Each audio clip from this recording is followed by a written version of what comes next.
I'm in Indonesia to more fully understand the deforestation that's going on here.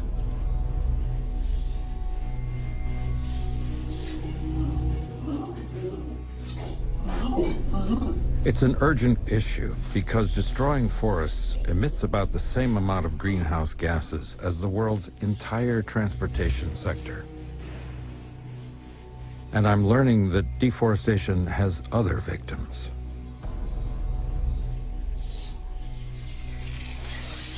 Once you've seen them sitting behind bars like this, it sort of brings the reality home.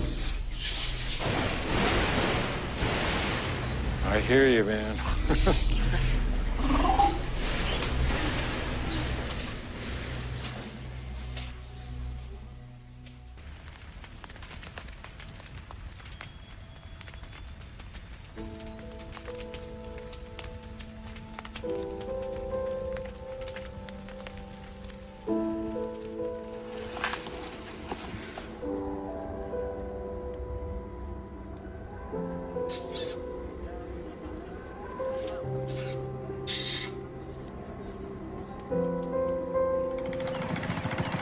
How many animals are on the island? We've got 50 at the moment. Lona Droscher-Nielsen founded this refuge 15 years ago. Since then, more than 1,000 orangutans have come here because the forests where they lived were burned to the ground to make room for palm oil and other industries. She has a 2-year-old baby. Oh, you see the baby is with her? Oh, look at that baby, wow. Now they have nowhere else to go. The very small babies, they actually used to stay in my house. I had up to like 36 babies in my house, yes. Hello. Oh, Milani. Milani. Hey, Milani. Hi. You want my hat? Oh.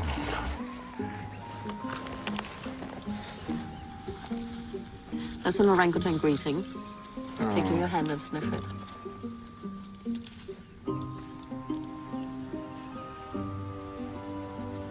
When you look in those eyes, it's like they take you somewhere.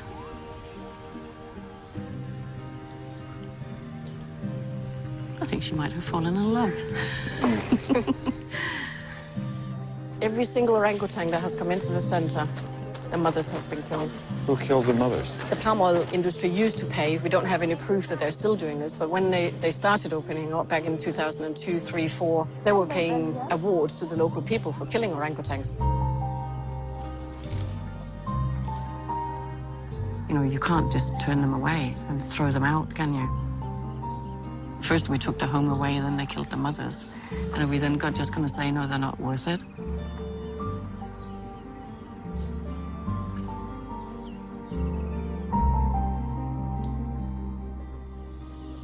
This is the forest fires.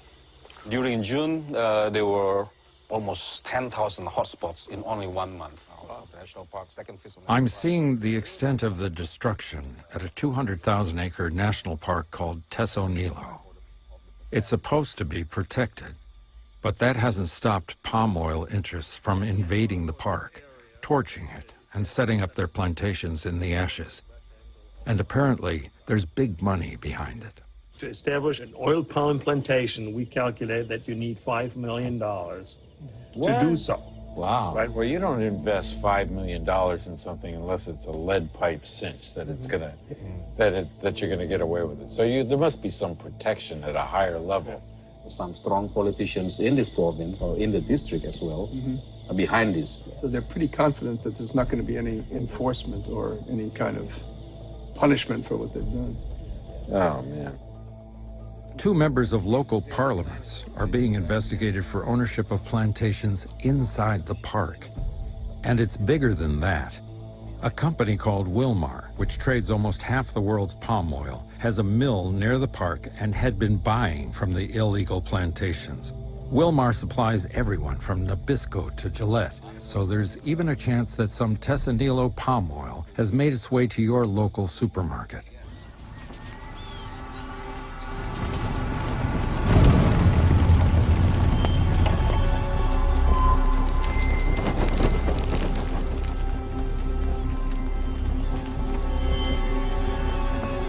been 2 years since the president here declared a moratorium on deforestation, and it's obviously being ignored. Driving through one patch of burned-out forest after another, I'm more and more outraged.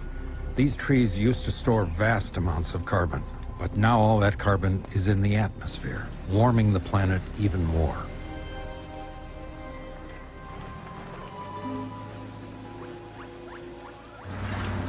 Back at Tesonilo National Park, I'm joined by Kunturo Mangkusubroto, Indonesia's top official in charge of combating deforestation and corruption. This is a national park. This is supposed to be controlled by the government, right? How does that make you feel? I mean... Very sad. Watching this happening here in front of our eyes makes very sad. Kunturo wishes he could do more to stop what's happening, but despite his impressive title, he doesn't have the power to enforce the law. We're told that there are hundreds of illegal operations. Why isn't it being stopped? Corruption is the real enemy of a good system. You issue an illegal license, you permit them to operate like that, you don't have any environmental analysis. You just said something that I didn't understand. You said you issue them an illegal license. They can give a license to somebody in violation of the rules? Some of them have license, some of them they don't have license. Right. Those who have license, sometimes their license is overlapped with another license. So that's illegal. But the Minister of Forestry was here. He came in a helicopter and he met people and he saw what was happening here. Didn't he have the power or the authority to stop what was happening? He has the power to stop it. He does the power to stop. Well, he didn't. But he didn't. It's just a matter of how do you exercise that power.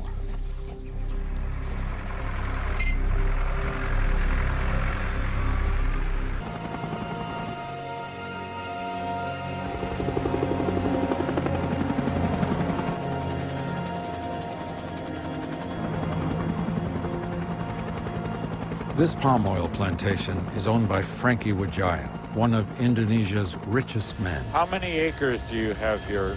In this area, we have about 50,000 hectares.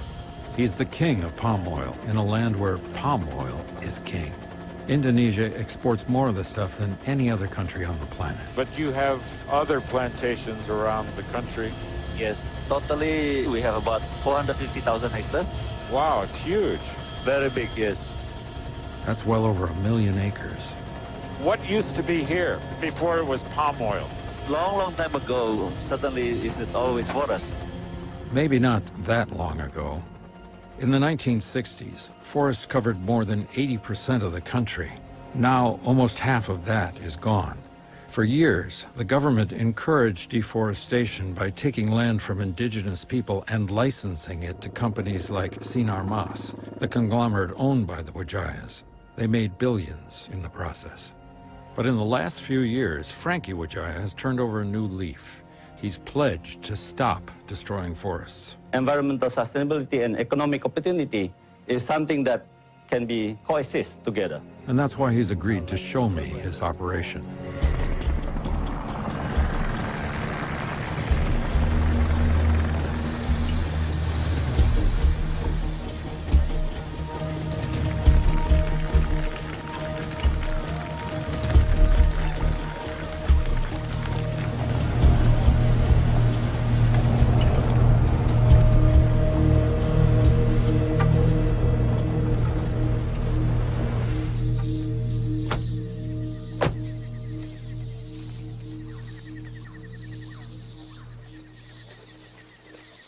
How many times does a tree get harvested? 3 times in a 3 month. times in a month? In a month. Wow.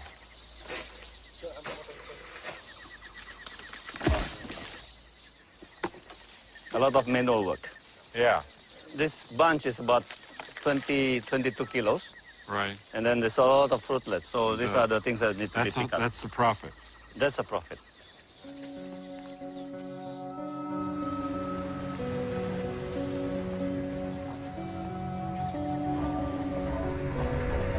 Palm oil's made a huge contribution to the economy of Indonesia. But there's also a flip side, right? Yes. There's been a lot of environmental destruction, and particularly deforestation, which has contributed to greenhouse gas emissions. And some of the wealthiest people in this country were responsible for the most damage. I may want to disagree for that. Because for those big industry or big corporation, certainly they want to be sustainable. Now they do. Now they do. Yes. Did they in the past? Wasn't there an endless supply of forest in their mines or in the minds of the government? And that it was important to get as much income out of that area? And didn't the forest suffer? And didn't your family get enriched and other rich people in this country, hardworking people but rich people? Do you ever feel guilty about that? At that time, the government said, this is okay, you can do this. I know that. So I'm asking you now. Even before the government announced for non-burning, we already announced ourselves 2-3 years earlier. So, Frankie, you're an enlightened man. Yes. You know the science, you know business, you have a sense of social responsibility. But still, I'm asking the question, do you feel guilty at all? If you know and you do it, then you feel guilty. If you do not know and you do it, and you correct it when you know it, then you don't have to feel guilty. But Frankie didn't just change out of the goodness of his heart. That's only part of the story.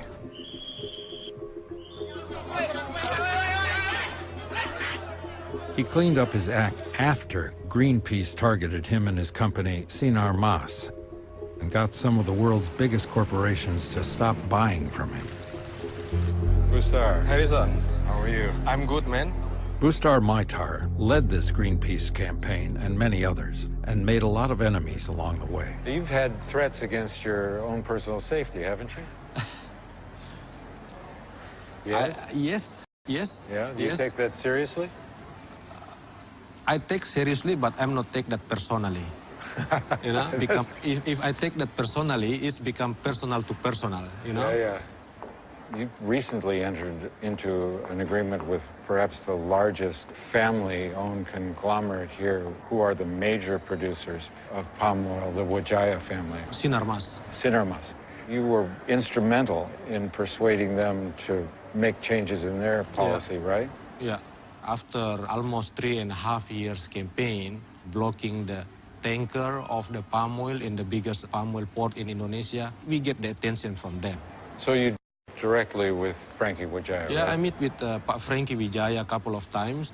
As a human being, I think he have heart also to protecting our forest. Of course, also as he's the businessman, he's talking a lot about the employment, the economic growth, and the kind of thing. But in the end, government is the one who should managing this. Do you think that the Minister of Forestry is really committed to the policy of deforestation? I can see his heart. I talk to him quite a lot. Right. But in Indonesia also is a lot of politics going on. Corruption, lack of the governance. So in terms of talking, he is saying a lot of things good, but in terms of action, it's far away. It seems like the government itself is a big part of the problem. I have a meeting with the forestry minister. I have a lot of questions.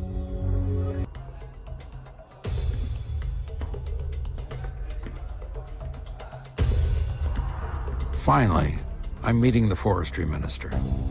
I have a lot of questions. What's blocking the effort to save that peat forest? The lease of the land from the government. It's not being granted. Why? The Minister of Forestry have to sign this concession rights. Why is Tessanilo almost gone? What about the corruption, the devastation, the complete lack of enforcement?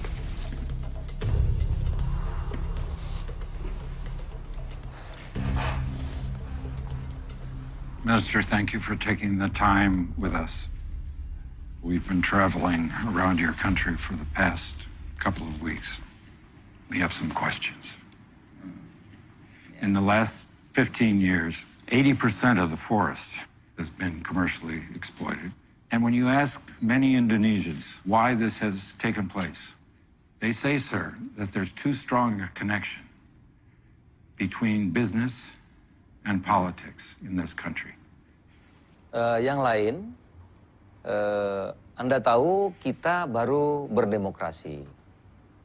Tapi saya yakin kita dalam waktu yang panjang mungkin akan terjadi titik yang seimbang. One project to preserve a peatland forest has been seeking approval for many years. The last step in the process is your signature, sir. Will you sign the paper that will allow them to preserve this critical natural resource? Saya kalau tidak salah, baru separuh yang disetujui, kira-kira 100.000 hektar. You're willing to sign the paper 50%. to give them 50% of what they're asking for. When will that happen? Kalau mereka setuju, saya kira lusa minggu depan sudah bisa. We were in Tesanilo National Park. Okay. It's not funny. Yeah. It's not funny. Only 18% of it remains. We saw it. There are new roads, new illegal roads. Forests cut, trees laying on the ground, burnt where they fell. It's devastating. It's heartbreaking to see it. You saw it. You pledged a resolution. What have you done? Saya baru lihat terkaget. Kami tiap hari untuk mencoba menyelesaikan persoalan. Kami baru mengalami apa yang disebut demokrasi. Sir, they didn't drop out of the sky on this property. They came there over a period of time, and there was plenty of time to stop the behavior, stop the activity. Tadi saya sudah jelaskan, ini bukan Amerika, memang berbeda. Kami baru mengalami apa yang disebut dengan reformasi. Ya, baru ini. Sekarang orang baru bebas. Baru bebas kadang-kadang kami memang surplus, apa yang disebut dengan surplus demokrasi. Oleh karena itu kami sekarang buat program untuk mencoba memindahkan mereka, mencari lahan pengganti. I understand. You're willing to lose the battle. Is that what you're telling me? Yeah. Okay, all right. I see all of this wealth, but it's at the top of the heap. Down at the bottom of the heap, sir, there's inequity, there's illegality, and there's corruption. Thank you for your time. Sama-sama, makasih. Harrison Ford, Harrison Ford, Harrison Ford, Harrison Ford. Years of living dangerously. The day after my interview, the forestry minister is telling the media I didn't show him enough respect. Maybe he's right. He's threatening to have me deported. It's all over the news. Today, I'm supposed to meet with the president to find out how he feels about the devastation of his country's forests. And with all the controversy, the media glare now waiting for us is intense. You created a moratorium on exploiting natural forest. Is it being respected? Tentu ada yang menentang, ada yang tidak suka dengan moratorium policy, tapi bagi saya harus. Karena banyak yang bisa dilakukan tanpa merusak lahan gambut. One of the unfortunate things we've seen is disregard of the law. For instance, in Tesanilo, only 18%, sir, of the park remains. You're aware of this.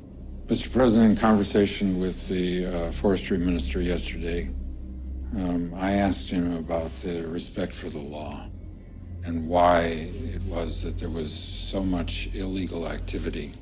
Isn't there an enforcement effort that can help at least set an example? Tentu saya tidak selalu tahu apa yang terjadi di setiap jengkal di Indonesia ini. Saya mendengarnya pun tidak happy kejadian seperti ini. Tentu bagi saya, pemerintah daerah, Kementerian Kehutanan, ya kami semua harus menertibkan itu. Saya sudah menerima bahwa itu tidak benar dan harus kami atasi. I understand, Mr. President.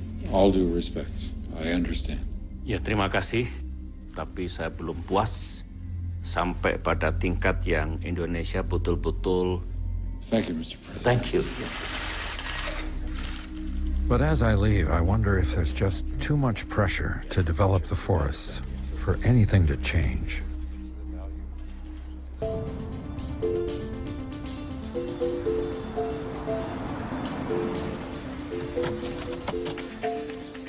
Back in California, I'm about to see where palm oil ends up after it leaves Indonesia.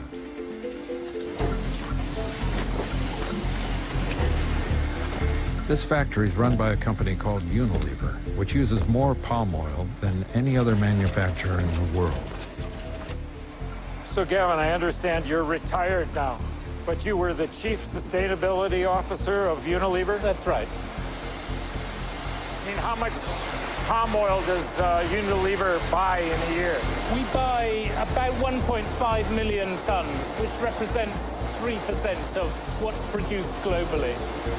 It's used in both our food products and our home and personal care products, things like shampoos and soaps and body lotions and that kind of thing. Unilever makes dozens of all-American brands, from Dove soap to Ben & Jerry's ice cream. For years, the company was also a major accomplice to deforestation. But then it made an about-face and pledged to stop buying palm oil from companies that are actively destroying forests. When did that policy become a real active ingredient in your corporate plan? There's no doubt about it that the attack that Greenpeace made on us in 2008 catalyzed action inside the company.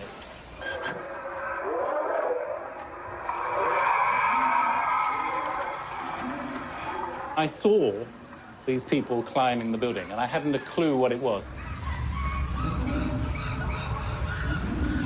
By accident, I happened to be the most senior person in the building that day. And so I had to go down and talk to the Greenpeace guys down there. It was quite a life-changing moment. We changed very fundamentally. Just a month later, the CEO at the time made this public commitment about sourcing all of the palm oil sustainably by 2015. But how can Unilever know that all its palm oil is okay? When I was in Tessanilo National Park, I learned that some of the biggest suppliers, including a giant company called Wilmar, were buying and selling from illegal plantations. We've been to Indonesia, and we've been to Tessanilo. Right now, it's being redeveloped illegally, I must add, as palm oil plantations. The nearest mill to Tessanilo is a Wilmar mill. Unilever buys palm oil from Wilmar. That is true. And Wilmar has refused to take the responsibility for policing its supply chain. And yet, Unilever continues to buy from Wilmar. So, in the palm oil industry, it's difficult to avoid Wilmar. They are vast, they are huge. But I think you'll find that Wilmar is a business in transition. It has a huge distance to travel, but it's really important that it reaches its destination, because without Wilmar, we won't solve the deforestation issue. How can we know that you're sincere in your efforts and that it's not just some public relations campaign of Unilever to look good to its consumers? I don't know the answer to that question. I really don't know, because this is tricky. We can't provide reassurance on all of these things. This is very much not just about an individual company, call it Unilever or another company. This is about trying to transform the whole market. And it's really important that we do that, because if these forests go, then it's a sad lookout for all humanity. The lookout just got a bit brighter. After this conversation, Wilmar announced it would not buy palm oil from recently deforested land. So far, these are just words, but at least they're good words. The forestry minister also made good on his pledge to protect half of that peat forest. You're willing to sign the paper. 50%. And recently, the director of Tessanilo National Park was fired. Some of the illegal plantations were raided by police, and 3 signed an agreement to leave the park. It's not nearly enough, but it's proof that things can change. Extinction is happening and we are watching. People need to see what's going wrong, and they have to be exposed to the mechanisms that can help make it right. You got to bring to people's hearts and minds an understanding of what's going on out there and the rate of change, or it's all going to be gone, and we'll have no place to live. our kids will have no place to live.